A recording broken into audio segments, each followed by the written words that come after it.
Caitlin Clark is averaging over 20 points and 8 assists a game this season. She was named Eastern Conference Player of the Month in June. She is a 3-time All-Star, and for long stretches of the past several weeks, she has not been allowed to play more than a few minutes at a time. The tension at the center of the Indiana Fever's season right now is not about talent. It is about usage. It is about a front office and a coaching staff making decisions about a generational player's body, and a fanbase increasingly unwilling to take those decisions at face value. The injury itself is straightforward enough. Clark aggravated her back during a June 24th loss to the Phoenix Mercury, a game Indiana lost 111 to 109. She left early. She then missed the Fever's next 2 games entirely. When she returned on Wednesday night against the Los Angeles Sparks, she was not reintroduced as a full participant. She was placed on a minutes restriction, and not a loose one. Head coach Stephanie White limited her to 16 minutes for the entire game, and within those 16 minutes, White rotated her in and out in bursts of 2 to 3 minutes at a time. The results on the floor were what you would expect from a player being asked to perform in fragments. Clark shot 4 for 12 from the field. She was 1 for 6 from three-point range. She finished with 9 points, 4 rebounds, and 3 assists in a 106-92 defeat. Indiana's defense was porous throughout, allowing the Sparks to shoot over 50% as a team, but it was Clark's disjointed workload that dominated the post-game conversation. White's explanation, delivered to reporters after the game, framed the restriction as a conditioning necessity. She said that any player who misses a couple of weeks is going to need time to get acclimated. That building endurance back up takes time, and that Clark hadn't been able to practice much during her absence. She pointed specifically to the physical toll of Indiana's opponents pressuring Clark full court, and then said the team needed to make sure she could withstand that kind of pressure before turning her loose. It is a coherent explanation, and on its own, not an unreasonable one. Teams manage returning players cautiously all the time. What complicates the picture is what Clark herself said afterward. Asked directly about the short staccato rotation, she did not describe it as a plan she had signed off on. She said it plainly, it was not her decision.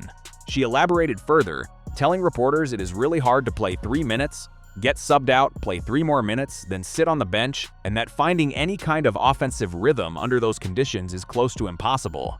She did say her body felt great physically. She did not sound like a player who believed the restriction was medically necessary in the way it was being applied. She sounded like a competitor being managed in a way she disagreed with, saying so without hedging. That gap between the coach's rationale and the player's own account is where a significant portion of the fanbase has settled its frustration, and it is worth taking seriously rather than dismissing as noise. The criticism directed at Stephanie White over the past several weeks has not been limited to a single game plan or a single rotation decision. It has hardened into a broader argument that her in-game management is actively working against Clark's effectiveness rather than protecting it. The short burst substitution pattern is only the most visible example. Viewers and commentators have pointed to a longer pattern, week over week, of a system that seems to prioritize caution and structure over simply letting its best player play. This is not a fringe opinion within the fanbase at this point. It has become one of the more consistent threads in how people are reacting to this season. The complaints are not vague, they are specific.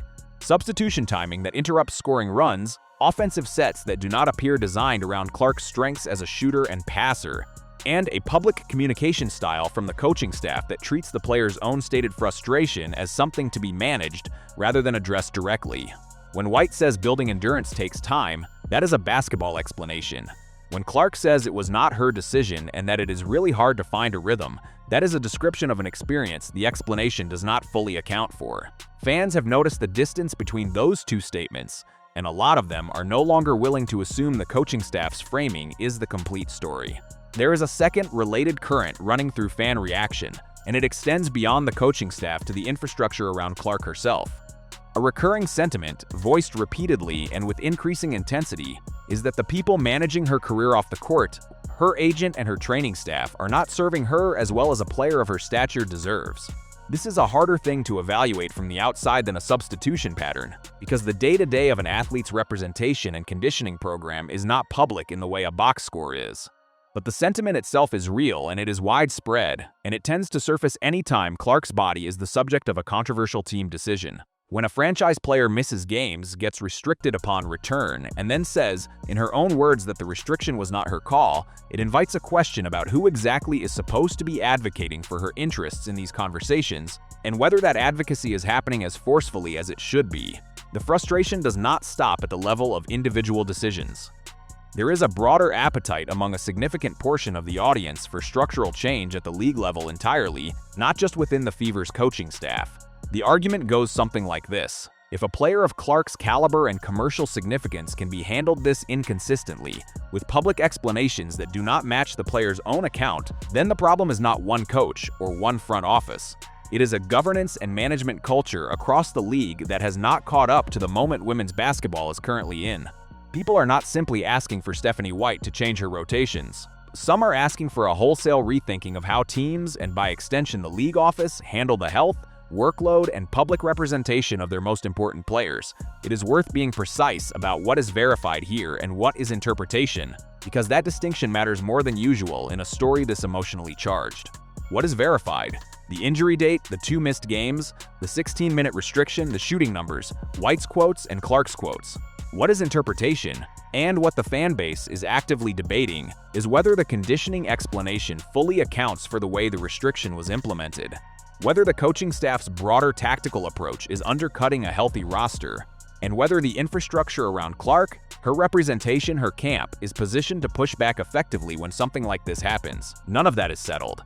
All of it is being argued in real time, loudly, by an audience that has shown it is paying far closer attention to the details than the organizations they are criticizing may have anticipated. What makes this particular stretch of the season different from ordinary in-season noise is the consistency of the pattern. This is not the first time this year that a public explanation from the Fever's coaching or front office has landed differently than the player's own words. Aaliyah Boston sitting out with a leg injury during this same stretch, and White's stated rationale that the team wanted to avoid playing 2 banged-up All-Stars on consecutive nights is a reasonable, defensible piece of load management on its face, but it lands inside a broader context where fans have already begun questioning whether caution is being applied evenly, transparently, and in the player's actual interest, or whether it is being applied in whatever way is most convenient for the organization's messaging in the moment. Clarke, for her part, has not manufactured controversy here. She answered the questions she was asked directly. She said her body felt fine. She said the short rotations made it hard to get into rhythm. She said the decision wasn't hers. There is no editorializing required to make that exchange notable.